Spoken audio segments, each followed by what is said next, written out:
আলহামদুলিল্লাহ, সকল শক্তি একমাত্র আল্লাহ পাক রব্বুল আলামিন। আল্লাহ যদি আমাকে শক্তি না দিত, আমি কথা বলতে পারতাম না। আমি দাঁড়াইতে পারতাম না।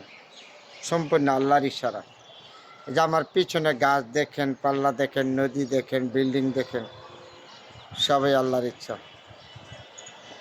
আল্লাহ যদি ইচ্ছা করে 1 সেকেন্ডের ভিতরে মাটির সাথে মিশিয়ে দিতে পারে আমার আপনার এই দালান কোঠা সব মিশিয়ে দিতে পারে আল্লাহ ইচ্ছা করলেন। কিন্তু আল্লাহ আপনার মতন আমার মতন এমন অধৈর্য না, ধৈর্যশীল। আল্লাহ এখন ধৈর্যশীল ব্যক্তি। যদি আল্লাহর কাছে ধৈর্য না থাকতো, তাহলে এই সমস্ত তামান দুনিয়া আল্লাহ দেখতে পারতো না। আল্লাহর কাছে সব আছে। আল্লাহ ইচ্ছা করলে আপনাকে আমাকে দুনিয়ার থেকে যে কোনো মুহূর্তে, যে কোনো সময় ধ্বংস করে দিতে পারেন। কারণ আমরা মানুষ, আমাদের রাগ বেশি, অহংকার বেশি, হিংসা বেশি। এগুলি দিয়ে আমাদের কখনো চলবে না। আল্লাহ আমাদেরকে সৃষ্টি করার পর ওই দিয়েছে, হে আদম তুমি চলো, তোমার ভাবে তুমি চলো, তোমার ভাবে তুমি থাকো। শেষ বিচারের আদালতে তোমার আমার কাছে আসতে হবে, তাই না? এটা কোনো সন্দেহ নাই। আপনি যেখানেই থাকেন, যাই করেন, বিচার শেষ আল্লাহর কাছে আপনার যাইতে হবে। আপনি ভালো করলে ভালো ফলাফল পাবেন, খারাপ করলে খারাপ পাবেন।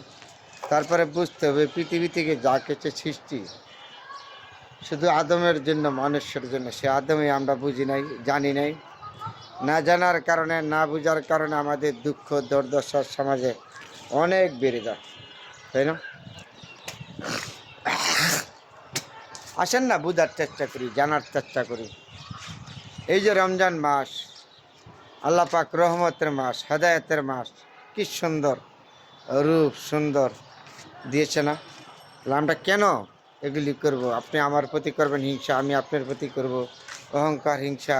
এগুলিতে সবাই আমরা দূরে থাকব। দূরে থাকলে দুনিয়া থেকে শান্তি পাবেন, পরকালেও শান্তি পাবেন। শুধু আমার মুখের কথা না, নিজে বলেছি। তাহলে আমরা জানি না, অজানি নাই, দেখেও দেখি নাই। এটা হলো আমাদের সর্বোচ্চ বড় সমস্যা। এই দুনিয়া কারোর জন্য চিরস্থায়ী না, আপনার জন্য না, আমার জন্য না। একদিন আমি চলে যাব, আপনি চলে যাবেন, সবাই চলে যাবে। ঘর বাড়ি, দালান কোঠা, ধন সম্পদ সব রয়ে যাবে, রবে না কিছু। আমি থাকবো না সেদিন, আপনিও থাকবেন না, একদিন চলে যাবে। আসেন, থাকতে আমরা চিন্তা করি কোনটা ভালো কোনটা খারাপ।